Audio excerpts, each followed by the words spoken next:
Hello guys, good evening po. Ito, mag-self training muna tayo dahil po hindi po tayo nakapunta doon kay coach dahil po busy po tayo. So dito lang muna tayo sa bahay guys. Ito guys, abangan nyo siguro mga July. Baka magkakaroon tayo ng laban sa URCC. Ito laban na to para po ito sa mga bata na yung paggalagala na sa monumento, yung pong pinapakain natin nung mga nakaraang buwan po. Pag manalo tayo dito, yun, pamigay natin sa mga bata. Kaya guys, maraming salamat po sa suporta nyo. Kaya ngayon, self training muna tayo dito sa bahay lang mismo. Medyo masikip pero tsagaan muna natin. Kaya coach, pasensya coach, hindi po ako nakapunta sa iyo dahil medyo busy po. At lagi umuulan. Kaya let's go.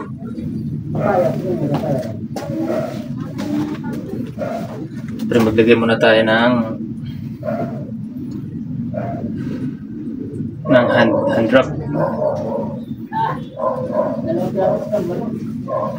Medyo maiksi lang po yung hand wrap natin guys.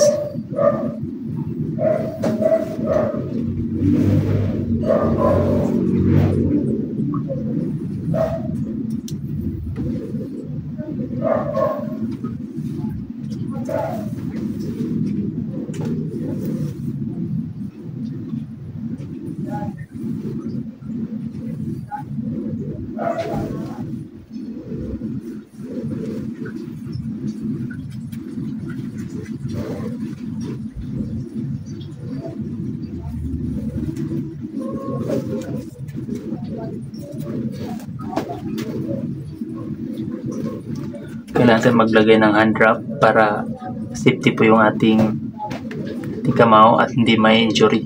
Kaya yun po ang dahilan, yun po ang reason bakit meron tayo nito.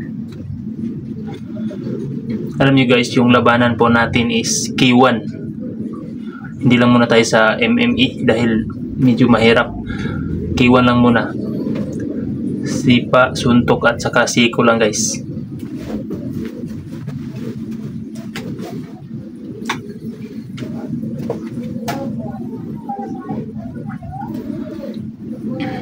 Habang nagbibiyahe po tayo ng Move It, sideline din po tayo para din po makatulong din po tayo sa mga kailangan din po ng tulong.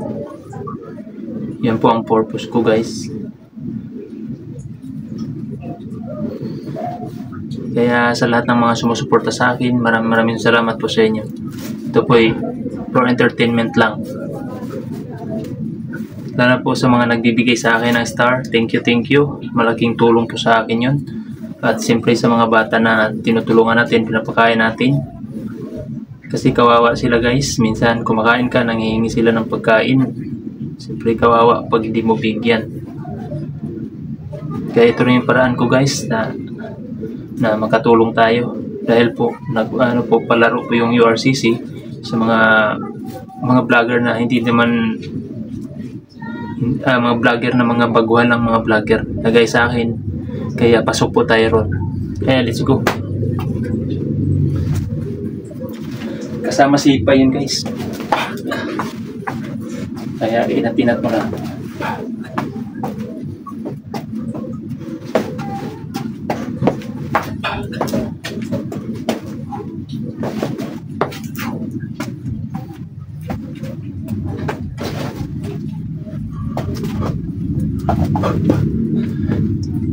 Ito coach, yung turo po sa akin na power, pasok at atras. Yan, ito po ang gagawin ko ngayon.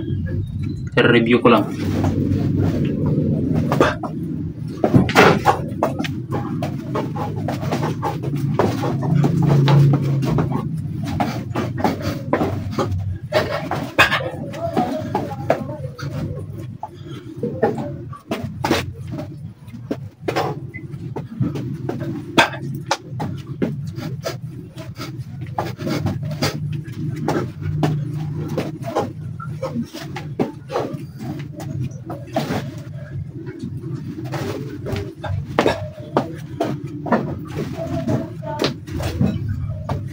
Medyo masikip-sikip guys, pero pagtyagaan natin.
Ganun langit daw.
So, yun lang guys. Dahil medyo pagod na po. Yan guys.